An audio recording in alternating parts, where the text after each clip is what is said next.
Hi friends, welcome to my channel Snigdha Vantalu. ఈరోజు recipe వచ్చేసి రస్మలై అండి. ఈ ఎండలోకైతే ఏదైనా చల్లగా తినాలనిపిస్తుంది కదా. మీకు స్వీట్ తినాలనిపించినా ఇలా కూల్గా తినాలనిపించినా ఒకసారి ఈ రస్మలై చేసేయండి. టేస్ట్ చాలా బాగుంటుందండి. మీ మైండ్ని కూల్ చేసే ఈ రస్మలై రెసిపీ అయితే ఇప్పుడు చూసేద్దాం. దీనికోసం అయితే 1 లీటర్ వరకు పాలను తీసుకోవాలండి. నేనైతే ప్యాకెట్ పాలు తీసుకున్నాను. ఇలా పాలనన్నీ గిన్నెలోకి వేసేసుకోండి. ఇలా పాలు వేసేసుకున్న తర్వాత 1-2 పొంగులు వచ్చేంత వరకు మనం పాలనైతే మరిగించుకోవాలండి. మరి పాలు అనేది బాగా మరగనవసరం లేదు. 1-2 పొంగులు వస్తే సరిపోతుంది. ఇలా పాలు మరిగిన తర్వాత మనం ఇందులోకి నిమ్మరసాన్ని వేసేసుకోవాలండి. నేను ఒక హాఫ్ నిమ్మ చెక్కలోకి 2 టేబుల్ స్పూన్ల వరకు వాటర్ని వేసేసి అలా కలిపేసుకొని ఆ నిమ్మరసాన్ని ఈ పాలలోకి అయితే వేసేసుకున్నాను. పాలైతే విరిగిపోయాయి కదా. ఇప్పుడు మనం ఈ పాలని స్ట్రెయిన్ చేసేసుకోండి. మనం వాటర్ అనేది ఏమీ లేకుండా ఈ పాలను అయితే వడగట్టేసుకోవాలండి. ఇలా మొత్తం పాలని వడగట్టేసుకోండి. నాకు లీటర్ పాలకైతే చూడండి పన్నీర్ అయితే ఇంత వచ్చేసింది. ఇలా వాటర్ అనేది ఏమీ లేకుండా స్ట్రెయిన్ చేసేసుకోండి. నేను తీసుకున్న లీటర్ పాలకి ఇంత పన్నీర్ అయితే వచ్చేసింది. ఇప్పుడు ఈ పన్నీర్ని మనం మెత్తగా స్మాష్ చేసేసుకోవాలండి. మనకి గులాబ్ జామ్ పిండి ఎంత సాఫ్ట్గా ఉంటుందో అంత సాఫ్ట్గా అయితే మనం కలిపేసుకోవాలి. ఇలా మనకి మెత్తగా కలిపేసుకున్న తర్వాత ఇలా రస్మలై షేప్లోకి అయితే ఒత్తేసుకోండి. మనకి క్రాక్స్ ఏమీ లేకుండా అయితే ఒత్తేసుకోవాలండి.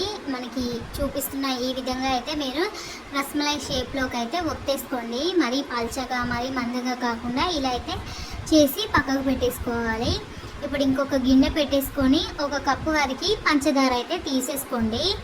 ఇలా పంచదార వేసేసుకున్న తర్వాత ఇప్పుడు ఇందులోనే 1.5 కప్పు వరకు వాటర్ని అయితే వేసేసుకోవాలండి. నేను తీసుకున్న 1 కప్పు పంచదారకి 1.5 కప్పు వరకు వాటర్ అయితే సరిపోతుంది. మనకి ఇదైతే పాకం రానవసరం లేదండి. జస్ట్ మనకి షుగర్ అనేది కరిగితే సరిపోతుంది. ఇలా షుగర్ కరిగిన తర్వాత మనం ముందుగా చేసి పెట్టుకున్న రస్మలై అయితే వేసేసి మూత పెట్టేసి ఒక 5 నిమిషాల పాటు కుక్ చేసేసుకోండి. ఇప్పుడు మనం ఒక 5-6 బాదం తీసేసుకొని హాట్ వాటర్లో అయితే మరిగించేసుకోండి. మనకి పొట్టు అయితే ఈజీగా వస్తుంది.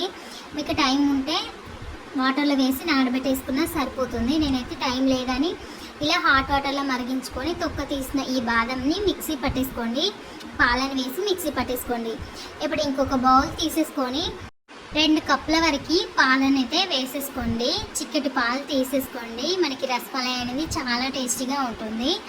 ఈ పాలు అయితే నేను గేదె పాలు వాడుకున్నానండి. ఇప్పుడు ఇలా పాలు వేసుకున్న తర్వాత మనం గ్రైండ్ చేసి పెట్టుకున్న బాదం పేస్ట్ని అయితే వేసేసుకోండి. ఇలా బాదం పేస్ట్ వేసుకున్న తర్వాత ఇందులోనే 2 టేబుల్ స్పూన్ల వరకు పంచదార వేసేసుకోవాలి. ఇలా పంచదార వేసేసుకున్న తర్వాత మొత్తం ఒకసారి కలిపేసుకోండి. మనకి పాలు అనేది 5 నుండి 10 నిమిషాల పాటు మరిగించుకోండి. మనకి ఈ పాలు అనేది ఎంత బాగా మరిగితే రస్మలై అంత టేస్టీగా ఉంటుంది. ఇప్పుడు ఒక 1 టేబుల్ స్పూన్ కస్టర్డ్ పౌడర్లో 1/2 కప్పు వరకు పాలను వేసేసుకొని మొత్తం ఒకసారి కలిపేసుకోండి. ఇలా కలిపేసుకున్న కస్టర్డ్ మిక్స్ని ఇప్పుడు ఈ పాలలోకి వేసేసుకోవాలి. ఇలా వేసేసుకున్న తర్వాత మనం ముందుగా షుగర్ సిరప్లో నానబెట్టేసుకున్న రస్మలై అయితే వేసేసుకోండి. ఇలా వేసేసుకొని ఒక 2-3 గంటల పాటు ఫ్రిడ్జ్లో పెట్టేసుకుంటే మనకి కూల్గా రస్మలై అయితే రెడీ అయిపోయిందండి. టేస్ట్ చాలా బాగుంటుంది. మీరు బయట కొననవసరం ఉండదండి. ఇలా చేస్తే మాత్రం ఇంట్లో అందరికీ నచ్చేస్తుంది. చాలా టేస్టీగా ఉంటుందండి. పిల్లలైతే నో చెప్పకుండా తినేస్తారు. ఒకసారి ఈ ప్రాసెస్లో అయితే రసమలై చేసేయండి. ఈ వీడియో నచ్చితే లైక్ చేయండి, షేర్ చేయండి, అలాగే నా ఛానల్ని సబ్స్క్రైబ్ చేయండి. Thank you for watching Snigdha వంటలు.